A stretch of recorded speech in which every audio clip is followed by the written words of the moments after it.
Hey beautiful people, welcome to Sickle and Shine. I'm marieckofi. So I am just doing a little vlog about a trip. So we are going on holiday, the hubby and I, that is. No kids allowed, no.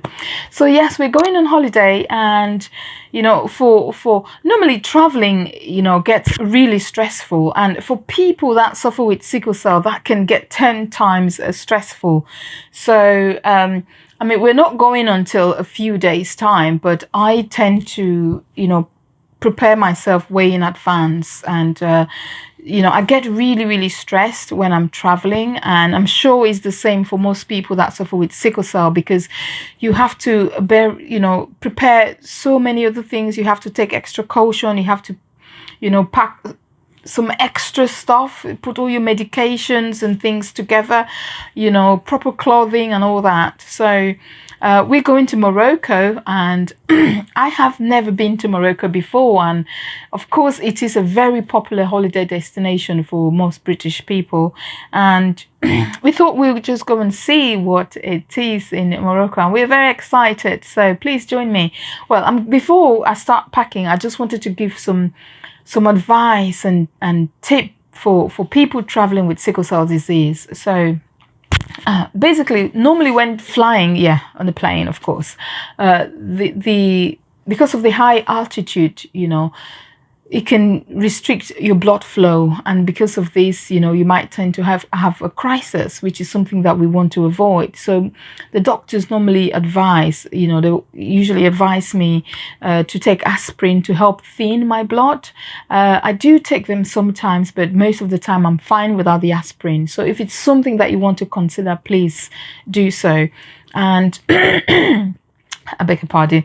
And also, please do not sit for very long. So the advice is that, you know, always walk around like every hour, you know, walk around just to get your blood flowing easily and avoid things like blood clots.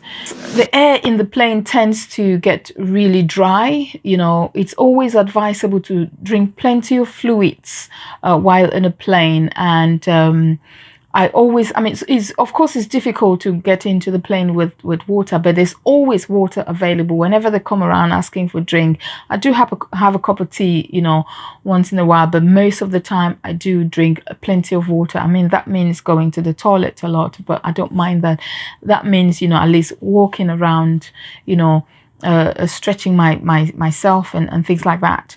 And very importantly, your medication. So always keep your medications within reach. That's, you know, I always have this little bag inside either my handbag or my hand luggage that goes with me into the cabin. I put the medications that I might need, you know, while in the plane. Obviously make sure, you know, it's not liquid, but I always do that in case I fall ill, you know, inside the plane. Before, I used to get really travel sick, but for some reason it stopped, you know, without me taking anything. So I'm hoping that this is the case. I mean, I flew to Paris in November and I was fine. So I'm hoping that this is going to be the case. And something very important that I want to mention, for those that suffer with sickle cell disease, it can be very difficult to obtain a travel insurance. And, you know, if you do, the premiums can be very high. But please try and make sure you get travel insurance before you travel, before you go abroad. You know, there's quite a few of them available on there. I don't want to call them, you know, they have to pay for me to say that. Yeah, so I called my bank. Obviously, I've got travel insurance with my bank. So I've called my bank. I have just updated them that I'm traveling, you know.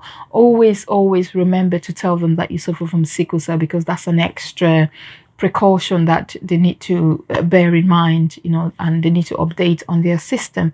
It might require you paying an extra, which I don't mind. I mean, the last thing you want is falling sick in a foreign place and then you having to fork out that money from your pocket, which is something that you can claim back, you see. So please, please, please bear that in mind. And so I've got my suitcase, I've got my hand luggage. Oh, it's exciting, but this is not the exciting bit. I'm really looking forward to the trip. So I've managed to take quite a lot of light clothing, because Morocco is very hot. It's in Africa. It's very hot, so I don't do very well with heat. I don't know if I've already said that, but I'm trying to take as many light clothing as possible. And I've got these little wallets that I bought on Amazon. They're fantastic. I had them before, but you know, I thought I should get some different ones this time around. And what I tend to do is I put all my makeup, my toiletry. I have a toiletry bag somewhere in this pile, so I put my makeup as well. I used to struggle a lot putting my makeup in, you know, packing my makeup. So I don't use a lot of makeup, first of all, if you have noticed, but because I don't know how to, you know. I'm lucky to have a good skin. I have a, you know, a skin routine, which I will show you in a different video. But what I tend to do is I try to remember what I use, and then I put them in. What I use on my lips, what I use on my face, and all that, and I put them in the bag. And what I'm going to wear in terms of clothing, and then my jewelry and things like that, I put them together, so I don't leave anything behind. I don't pack too much of anything. Of course, I don't want to take all my makeup that, you know, well, there's nothing wrong with taking all of it, is there? I'll take all of them. So yeah, it's exciting. So come, let's pack, and you know, we go to Morocco. So for traveling on the day, I try to wear something really light when I'm traveling. So I will be wearing jeans and comfortable. I feel comfortable in jeans, so I will be wearing those. If you're not comfortable in jeans, please don't wear them. I wear trainers because there might be a lot of walking, and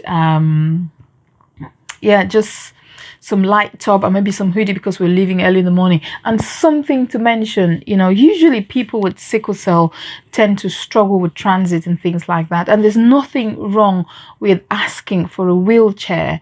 So I have done this, you know, sometimes in the past when I felt I was too tired to do the walk, because the last thing you want is, you know, arriving at your destination and you feel very unwell, which is something that could have been avoided.